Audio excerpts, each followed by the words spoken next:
message que je voudrais lancer d'abord, c'est un message de félicitations à l'endroit de toute la communauté de JCI parce qu'à travers la rentrée d'aujourd'hui, nous avons vu à quel point ils ont un esprit soudé, à quel point ils sont engagés et font de belles choses ensemble. Donc je me réjouis d'avoir été témoin de cela.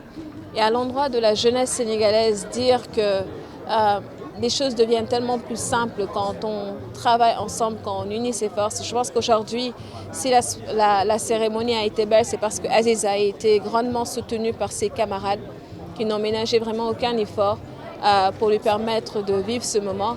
Aziz est venu aujourd'hui accompagné de son père et je disais que ça devrait servir d'exemple aussi à la jeunesse, qu'il faut rester décomplexé et qu'en ayant son père à côté de lui, il a rappelé à quel point les valeurs de la famille sont importantes. Et il faudrait que la jeunesse n'oublie pas que la famille doit être au début et à la fin de chaque chose.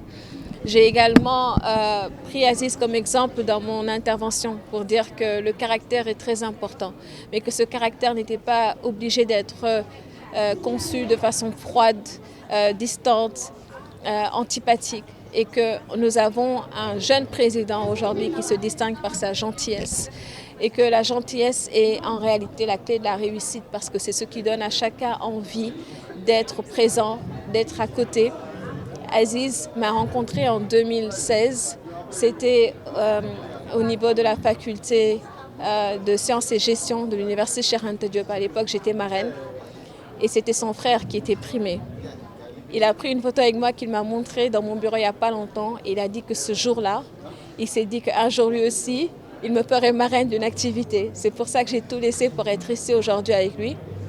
Mais je voulais surtout dire que c'est exactement ça la vie. C'est-à-dire on se fixe des objectifs, on les réussit. Et à cette jeunesse, j'aimerais dire de ne rien attendre de personne, dans le sens où ne pas penser que la réussite, les autres vont la concrétiser pour nous.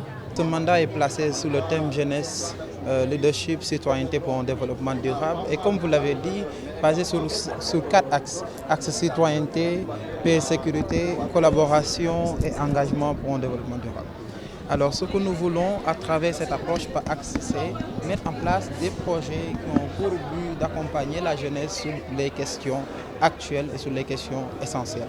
Et aussi de mettre la jeunesse au cœur même de cette approche, au cœur même de cette politique, au cœur même de ce plan d'action que nous voulons faire. La Jeune Chambre est une organisation de jeunes leaders engagés qui veulent simplement impacter leur pays, qui veulent simplement faire des actions qui auront un impact communautaire, très simplement. Alors pour que cela puisse se faire, il faut que l'on s'organise, il faut que l'on mette en place des actions, des cadres et des plans d'action. Et c'est dans ce cadre-là que s'inscrit cette journée, qui est non seulement une journée d'investiture d'un président sortant que je remercie, Pape Moussa, et le nouveau président que je suis, mais aussi une journée de présentation du plan d'action et de nos ambitions. Cette journée, on l'a tenue et nous avons voulu associer des personnes à cette journée. Et ces personnes, en l'occurrence, notre marraine du mandat, celle qui, pour nous, incarne les valeurs de la citoyenneté, incarne les valeurs du leadership, sur qui la jeunesse peut s'appuyer comme modèle et référence pour faire d'elle la marraine du mandat. Sans s'arrêter là, et aussi chercher une autre personne, le parrain du mandat, quelqu'un qui incarne ces mêmes valeurs. Et cette personne, nous l'avons trouvée chez notre ami et grand frère, monsieur le directeur du FONGIP, le PCA, président du conseil administrateur du FONGIP, M. Oumar Rémy Touré, ici présent. Nous considérons qu'en tant que jeunes, nous devons avoir des modèles et des références. Des gens qui ont déjà fait une chose que nous avons fait et des gens aussi sur qui nous pouvons nous appuyer pour pouvoir impacter sur la communauté. Alors c'est comme ça que ça s'est passé. La marraine n'a pas hésité à rappeler les circonstances du choix, même porté sur elle.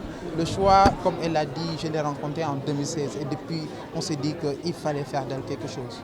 Et je suis sûr que vous êtes d'accord avec moi pour ces nominations de ces deux personnes.